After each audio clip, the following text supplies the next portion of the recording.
Romains chapitre 13, versets 8 à 11.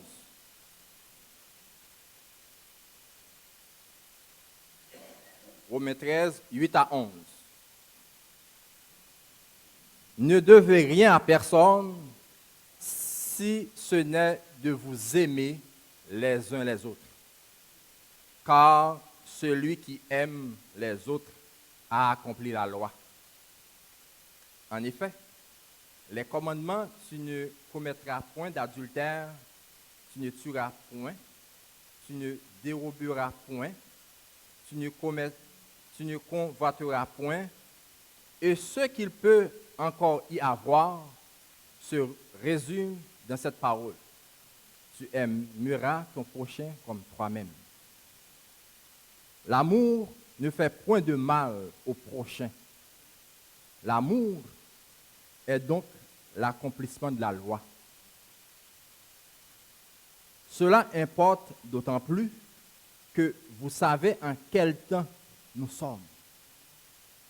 C'est l'heure de vous réveiller enfin du sommeil, car maintenant, le salut est plus proche de nous que lorsque nous avons cru. Le thème de ce passage est l'amour. C'est un mot qui est sur presque toutes les lèvres. Et le titre de ce message est « On ne peut pas se passer de l'amour, de notre devoir d'amour. On ne peut pas se passer du devoir d'amour. » Si je fais un petit quiz rapidement et puis je demande une réponse le plus rapide que possible, quelle est notre référence d'amour? Qui est notre référence d'amour? Bonne réponse pour tout le monde.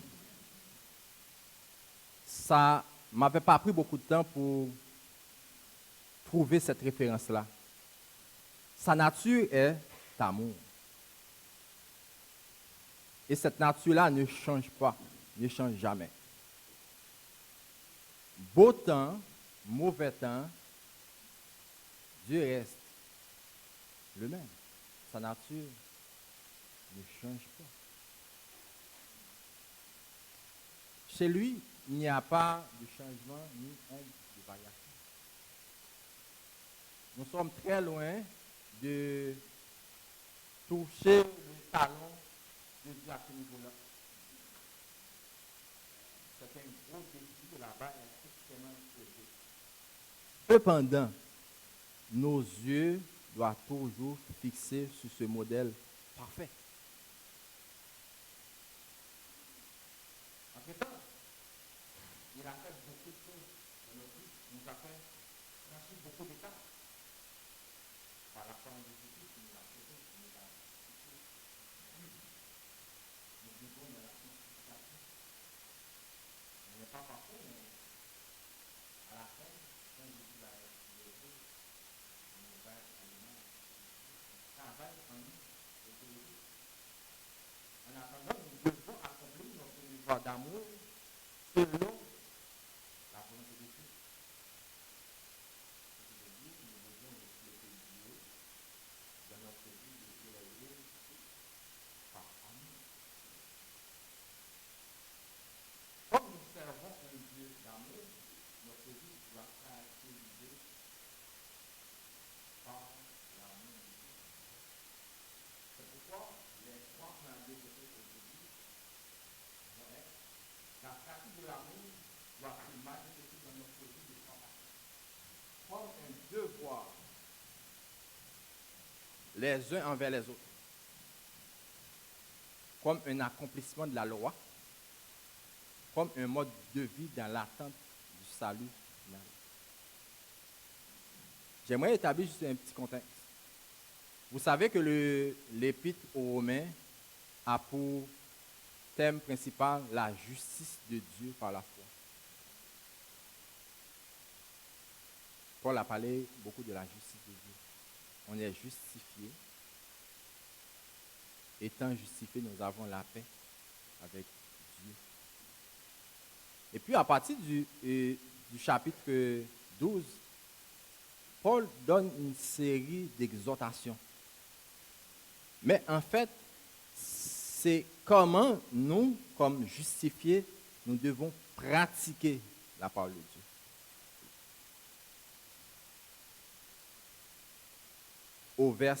Au chapitre 13, versets 1 à 7, dans le contexte, c'est la partie où Paul mentionne qu'on doit être soumis aux autorités. Ils sont établis par Dieu, il faut les respecter. Même si on peut ne pas être d'accord avec leurs décisions, mais il faut les respecter. Au verset 7 de ce même chapitre,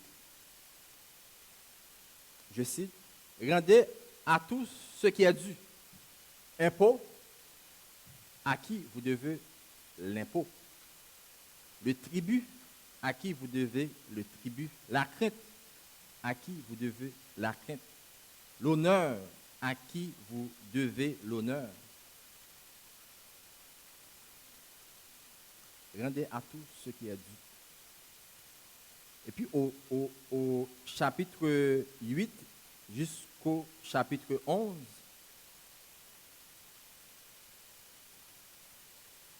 il va être mentionné, ne devez rien à personne, si ce n'est de vous aimer les uns les autres.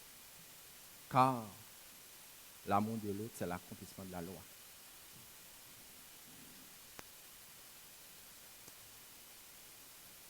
Passons à notre premier point. La pratique de l'amour doit se manifester comme un devoir les uns envers les autres. Chapitre 8a et 8b. Chapitre 13, mais le verset 8a et 8b. Ne devez rien à personne si ce n'est de vous aimer les uns les autres. L'idée, ce n'est pas de mettre un poids sur votre dos. Ce n'est pas ne pas avoir de dette financière. Parce que même dans la parole de Dieu, on parle de prêt, on peut prêter sans intérêt. Mais plutôt, c'est de régler ces choses-là. C'est de s'en libérer pour laisser plus de place à l'amour.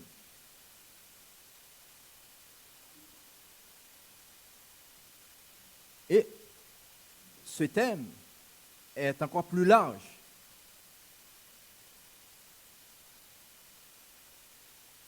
On peut prendre par exemple comme dette l'égoïsme, la cupidité. Dans notre vie, ça peut être une dette qui nous empêche, qui nous bloque de pratiquer le devoir d'amour.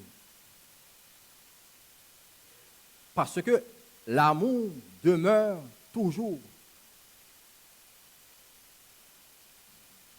Et Paul, dans ce contexte-là, parle de l'amour entre les chrétiens.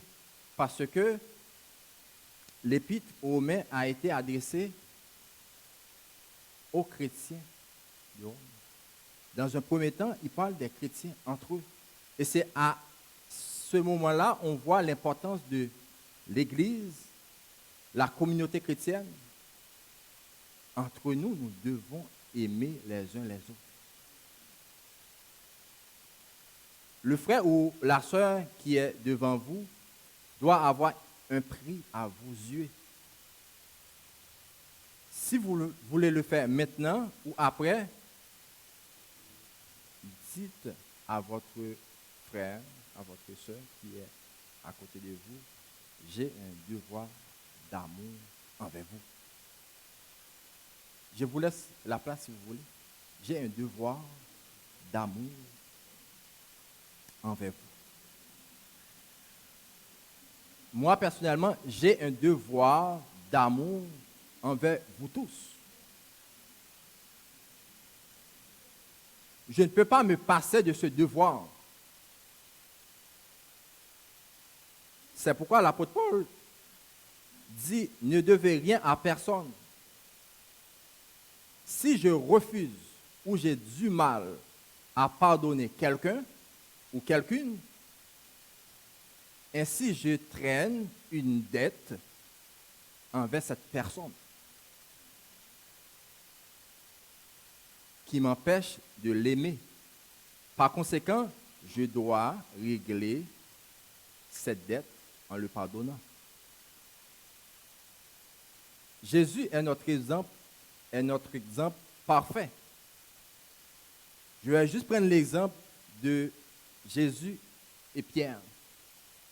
Pierre a renié Jésus-Christ. Imagine-toi quelqu'un, on est là à l'église et puis on a de bons chambres, comme on dit ici. Et frères et sœurs, tu es dans le trouble. Et puis le gars dit, j'ai jamais connu Jean-Michel, jamais connu ce gars-là. Pierre a fait ça. Qu'est-ce que Jésus a fait? Jésus ne l'a pas rejeté. Il l'a pardonné et Jésus l'a utilisé dans le ministère.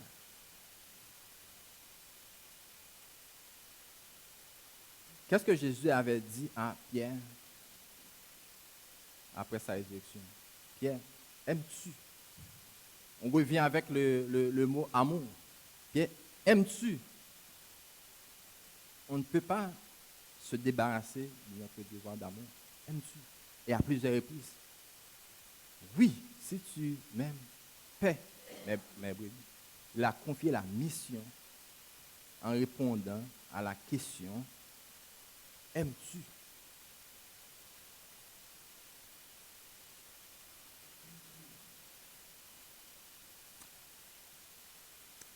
Entre nous, si nous ne pardonnons pas aux autres, comment faire pour réciter notre modèle de prière qui est le Notre Père, au complet? Pardonnez-nous nos offenses, comme nous pardonnons à ceux qui nous ont offensés. Et la parole de Dieu va encore plus loin pour dire, aimez vos ennemis.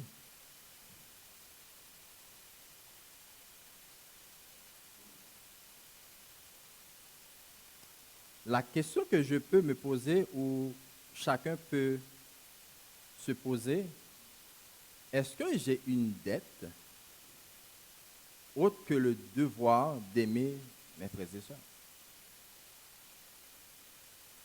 Ou tout simplement de demander à Dieu de nous la montrer et de nous aider à nous en débarrasser en vue de faire sa volonté en aimant nos frères et sœurs en Jésus-Christ. Peut-être il y a longtemps que vous luttez avec plusieurs sortes de dettes. Je vous conseille de prier Dieu pour vous en libérer. Nous sommes le sel de la terre, nous sommes la lumière du monde. Nous devons donner l'exemple en matière d'amour entre nous. Pas parce que ça va être facile, mais on n'a pas le choix. Peut-être on va voir ça plus loin, parce que l'amour prend tellement de place. Il est mentionné que l'amour n'aura pas de fin.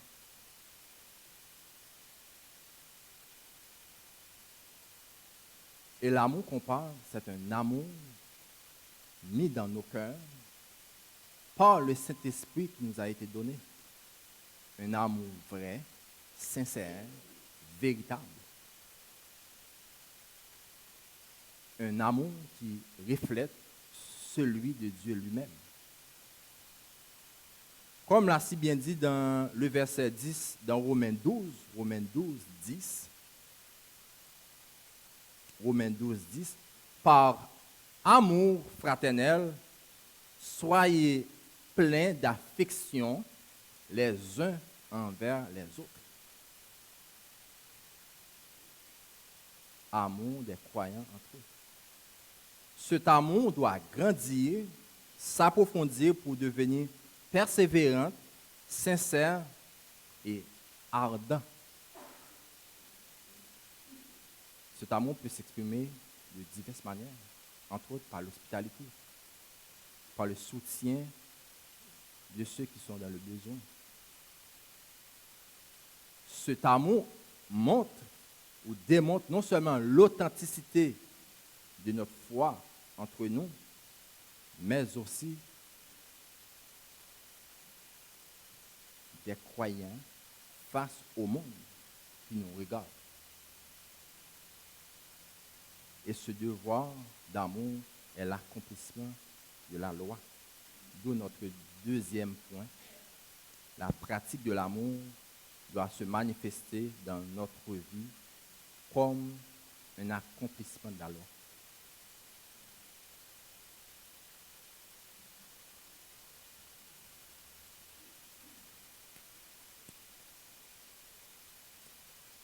Le verset 8c jusqu'à 10. Romains 12, 8c jusqu'à 10. Car celui qui aime les autres a accompli la loi.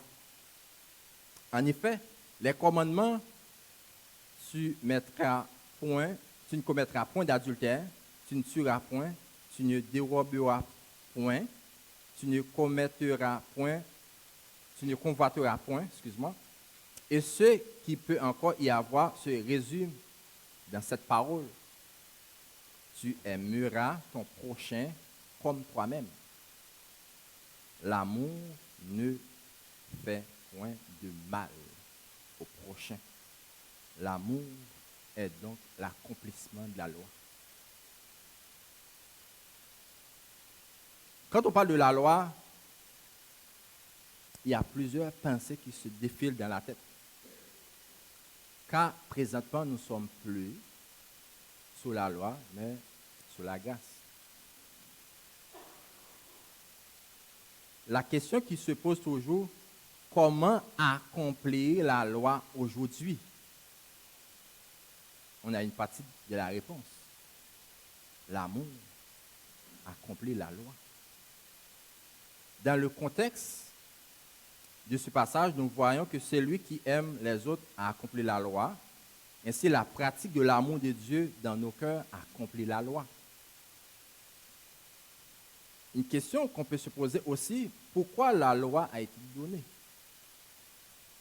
Je me réfère à Galates 3 pour donner une réponse très courte. Galates 3, verset 19. Elle a été donnée, verset 19, Galates 3, ensuite à cause des transgressions, jusqu'à ce que vint la postérité à qui la promesse a été faite. Je vais sauter quelques passages pour aller au verset 22. Ce qui avait été promis fut donné par la foi en Jésus-Christ à ceux qui croient. Avant que la foi vînt, nous étions enfermés sous la garde de la loi, en vue de la foi qui devait être révélée. Ainsi, la loi a été comme un pédagogue pour nous conduire à Christ, afin que nous fussions justifiés par la foi. La foi étant venue, nous ne sommes plus sous ce pédagogue. Pédagogue est un gros mot, mais c'est qui a le sens de l'enseignement, qui est là pour nous enseigner. Aujourd'hui, par la foi en Jésus-Christ, nous ne sommes plus sous la loi. J'aimerais juste illustrer rapidement. La loi, c'est un ensemble de commandements. Tu fais ça, tu fais pas ça, tu fais ça. Tu as des conséquences. Pour respecter la loi, il faut observer comme il faut toute la loi, sans broncher. Aujourd'hui, on a l'amour de Dieu en nous qui accomplit la loi. L'exemple que j'aimerais donner, c'est par rapport à moi et mon épouse. Notre relation ne se base pas sur un ensemble de règles. Fais ça aujourd'hui, dimanche, à telle heure, tu dois faire ça, tu fais la vaisselle, ou bien tu donnes le bain aux enfants. Mais le jour où je fais ça, soit avant, soit après, il y a un problème, parce que le commandement, c'est de faire ça à telle heure, telle journée. Mais notre relation se base sur l'amour. Par amour, mon épouse peut être au salon ou à la cuisine. Et puis moi, sans le savoir, je plie les linges dans la chambre. C'est ça qui me dit à faire ça. Oui, ça rentre dans des tâches à faire, mais c'est pas ça qui me guide à plier les linges. Et ça lui plaît. Ça peut être pareil pour passer le balai. Ça peut être pareil pour porter la poubelle. Aujourd'hui, on a la loi qui est inscrite dans nos cœurs. Comme chrétiens, nous avons le Saint-Esprit qui nous guide.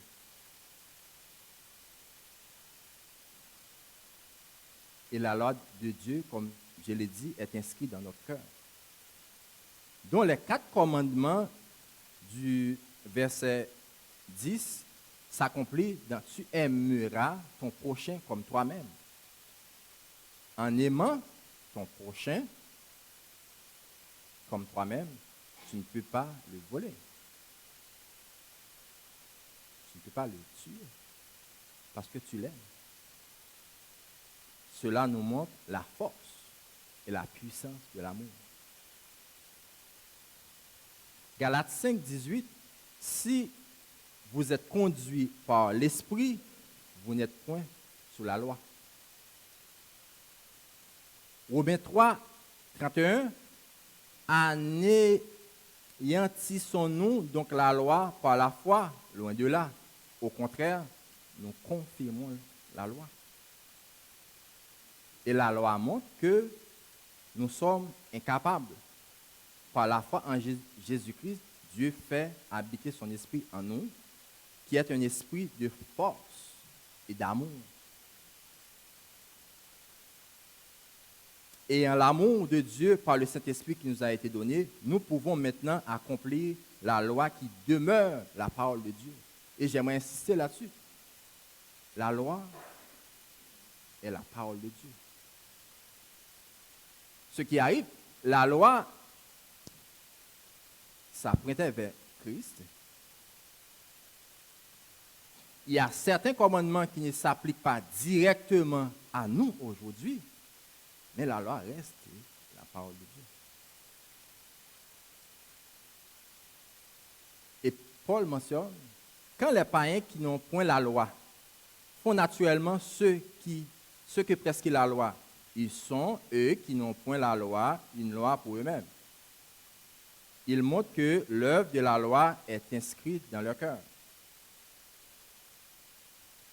Et la notion de prochain qu'on parle englobe les chrétiens et les non-chrétiens. Notre amour ne se limite pas aux gens ayant la même foi que nous.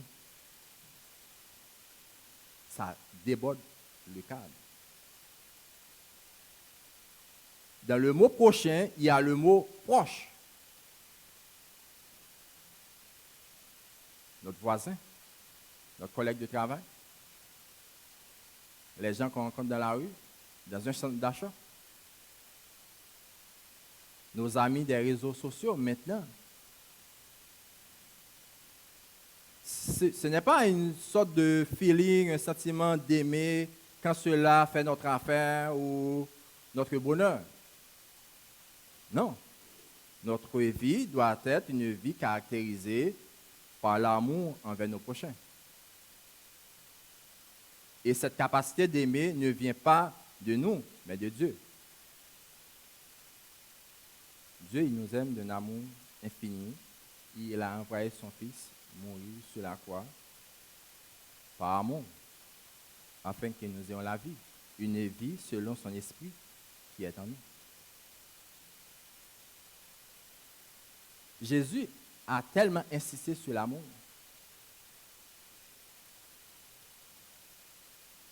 Tu aimeras Dieu de toute ta force, de toute ta pensée, de toute ton âme, l'amour. Et deuxième commandement, tu aimeras ton prochain comme toi-même. Je trouve pertinent de poser sainement cette question. Est-ce que j'ai un amour pour moi-même? On dit d'aimer mon prochain comme moi-même. Est-ce que j'aime? Est-ce que j'ai un amour pour moi-même?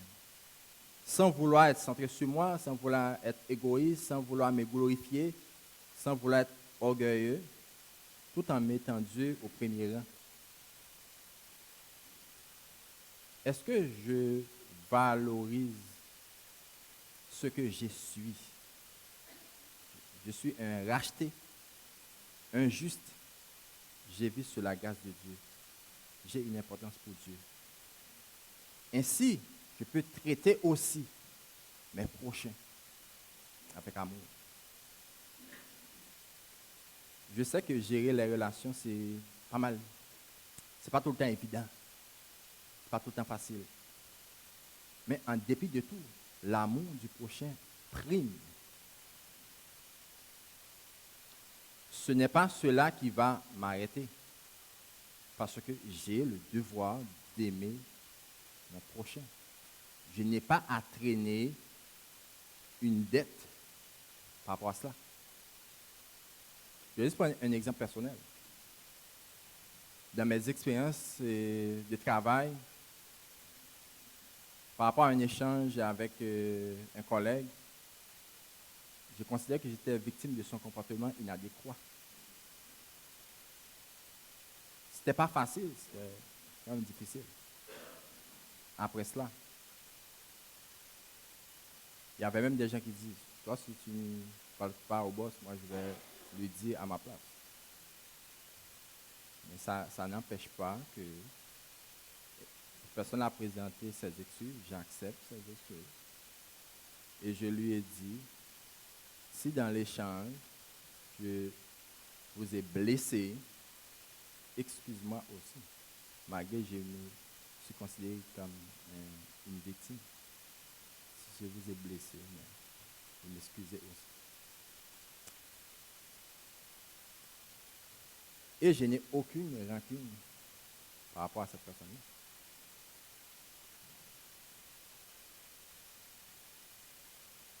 Je rencontre la personne, c'est comme si rien ne s'était passé. J'ai retourné à la maison libre, sans avoir de fardeau. J'ai réglé ça très rapidement. Je n'ai pas à traîner ce fardeau-là par rapport à cette personne-là. Je vais prendre un exemple plutôt, et ça c'est un exemple vrai, un exemple plutôt fictif. Vous avez votre voisin, en soufflant la neige, il envoie tout un petit peu sur ton terrain. En faisant le nettoyage d'automne, il envoie tout le temps une quantité de feuilles et sur ton terrain qui est déjà nettoyé. À plusieurs reprises, tu lui observes et ça a tout le temps recommencé. Ça commence à te choquer un peu. Et à un certain moment, vous vous êtes chicané et vous lui avez dit les pensées de votre cœur. finalement, c'est arrêté. Il n'a pas recommencé. Mais cette personne-là, vous l'avez sous le cœur. Si vous me demandez, je fais quoi avec ça? Je ne peux pas l'aimer. Vous allez me permettre de vous répondre par quelques questions. Est-ce que tu formules cette requête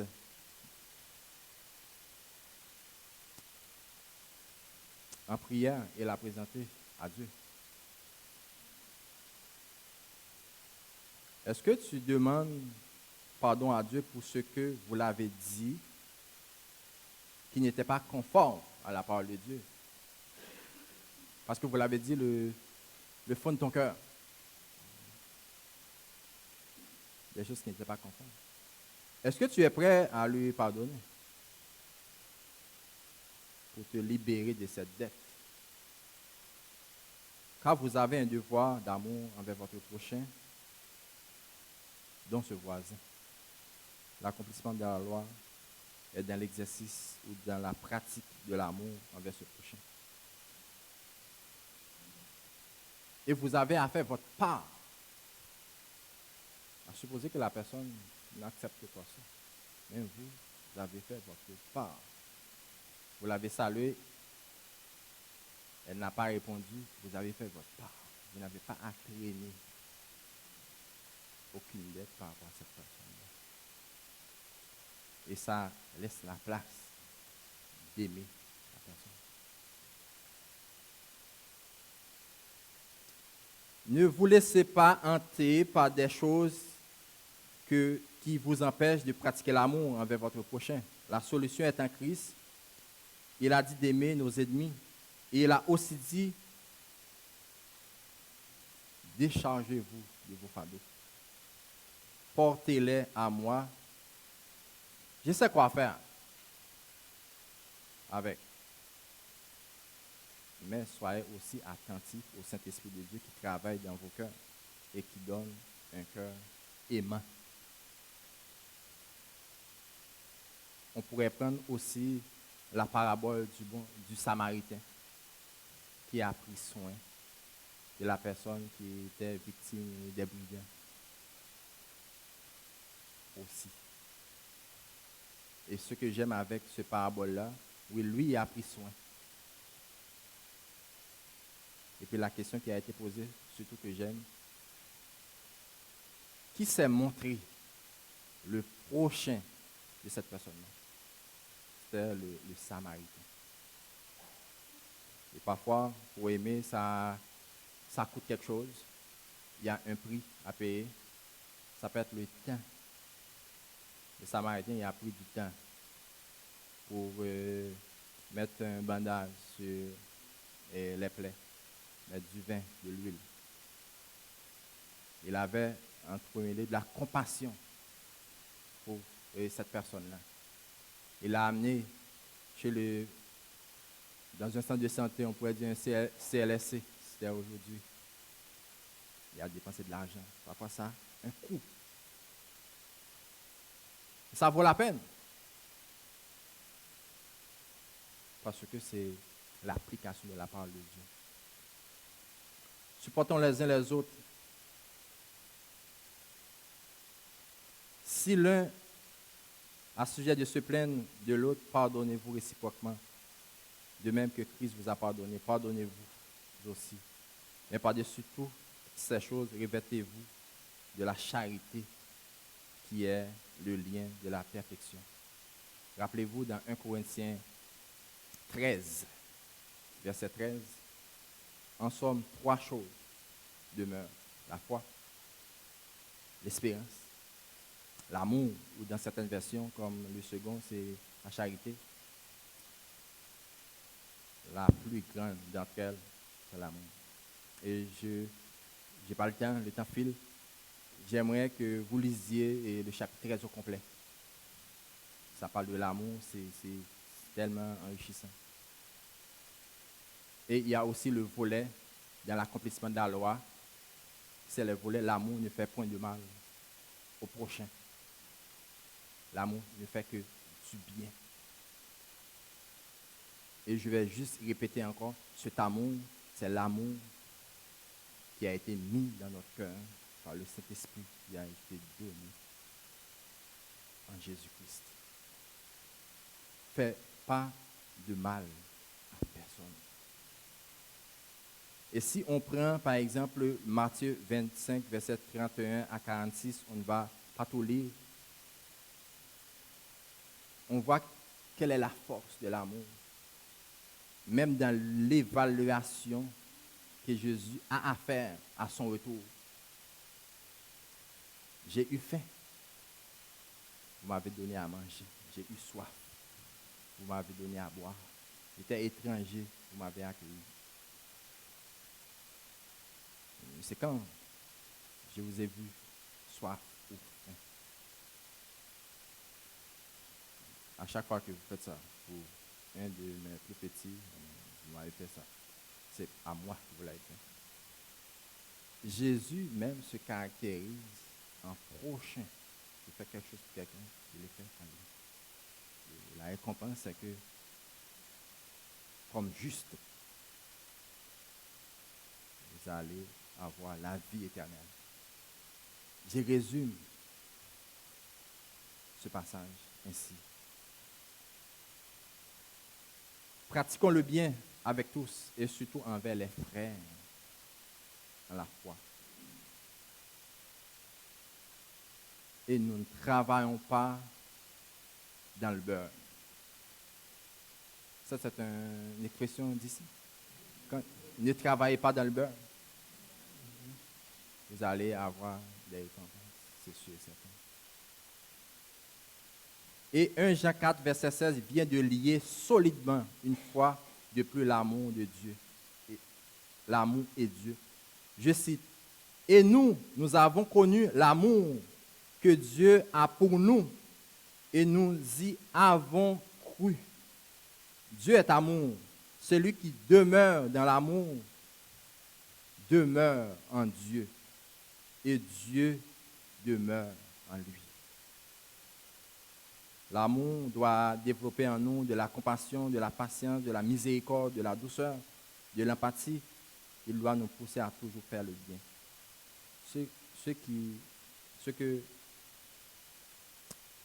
vous voulez pour les autres. Ce que vous voulez que les autres font pour vous. Faites-le pour eux. Que cela soit pour nous un mode de vie.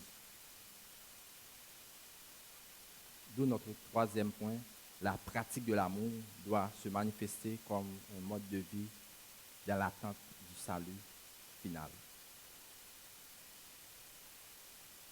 C'est le verset 11, Romains chapitre 12.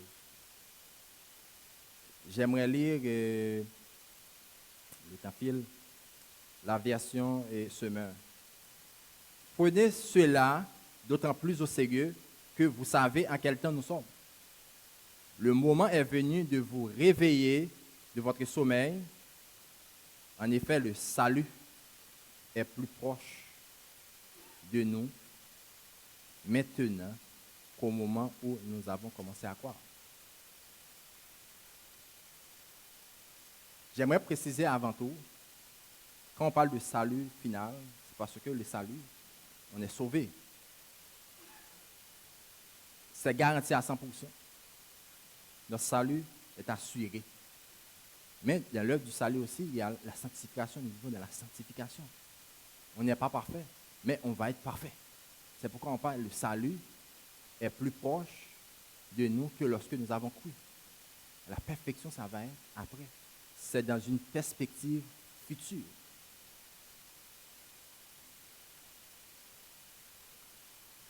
Jésus-Christ, c'est notre garant. Le Saint-Esprit, c'est un avant-goût.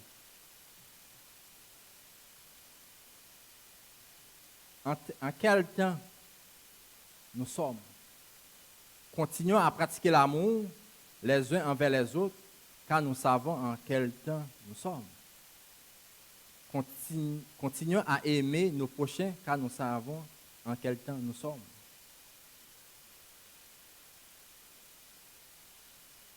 De toute façon, le compte à rebours a déjà commencé.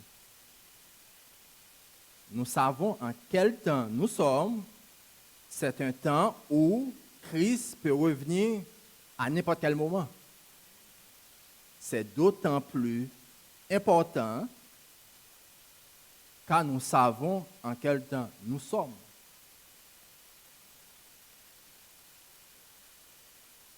Nous savons en quel temps nous sommes. Il faut racheter le temps car les jours sont de plus en plus mauvais. Nous savons en quel temps nous sommes. Tout ce qui nous précède, et Jésus lui-même nous a déjà dit que le royaume de Dieu est proche. Nous savons en quel temps que nous sommes, le royaume de Dieu est proche. Ce verset nous rappelle de ne pas cesser de pratiquer l'amour ou d'accomplir notre devoir d'amour, car nous savons que nous sommes dans une période de temps où nous devons être vigilants. Vous devez vous réveiller enfin du sommeil.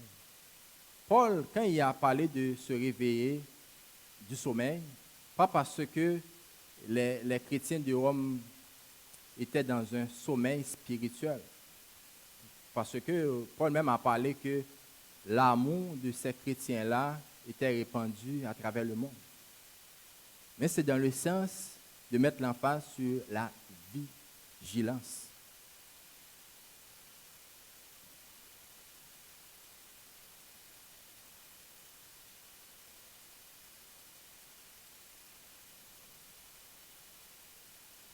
Nous devons pratiquer cet amour-là, car le temps ne nous attend pas. Beaucoup de commentateurs pensent que le terme a été mis de l'avant pour encourager les chrétiens. Il est aussi valable pour nous aujourd'hui d'être vigilants, car Jésus-Christ revient bientôt. Nous ne savons ni l'heure ni le jour. Il arrivera comme un voleur. Il faut aussi se réveiller. Rester dans la volonté de Dieu est essentiel. Jésus a dit que ma nourriture, c'est de faire la volonté de Dieu. Dans le contexte de ce passage, la pratique de l'amour, pendant qu'on se rapproche vers la fin des temps, a une importance capitale. Ce n'est pas le temps de se laisser distraire. Nos yeux doivent constamment fixer sur Jésus. Nous sommes des passagers sur cette terre. Les attraits de ce monde, les œuvres de la chair ont tendance à nous attirer. Et les péchés qui enveloppent si facilement. En s'appuyant sur Dieu, nous serons plus que vainqueurs. Nous devons absolument demeurer dans l'amour de Dieu. Nous ne devons pas nous passer de notre amour, car c'est notre marque chrétienne. Le temps viendra où nous serons dans la gloire de Dieu. Et nous ressemblons parfaitement à l'image de Christ. Et le temps est plus proche que lorsque nous avons cru. J'aimerais juste revenir au passage 1 Corinthiens 13. L'amour n'aura pas de fin.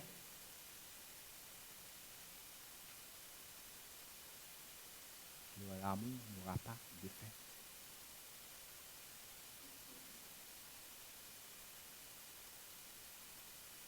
Dieu nous aime d'un amour infini. À l'exemple de Jésus-Christ, nous devons aussi pratiquer cet amour. Et dans l'évaluation que Jésus-Christ va faire, l'amour qui nous permet de faire le bien va être un critère essentiel.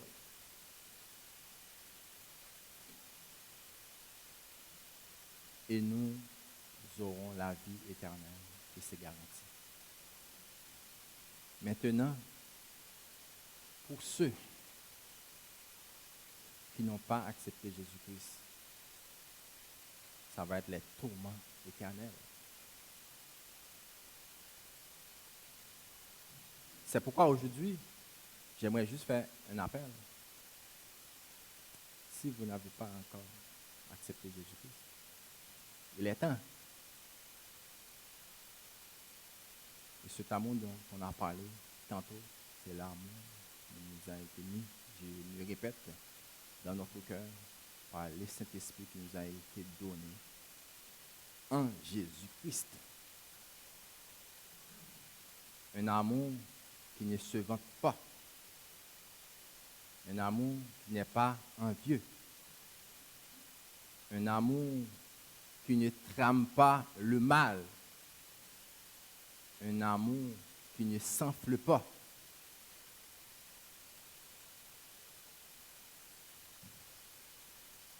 Je vous invite, ceux qui n'ont pas encore fait la paix avec Christ, de faire une simple prière, mais efficace, en reconnaissant que vous êtes des pécheurs, perdus. Vous pouvez demander pardon et demander à Dieu de prendre ta vie et de la transformer pour sa gloire. Pour que son Saint-Esprit habite en vous. Et en conclusion, pendant que nous attendons le retour de notre Seigneur Jésus-Christ, que notre vie soit caractérisée par l'amour de Dieu en Jésus-Christ. Que Dieu vous bénisse.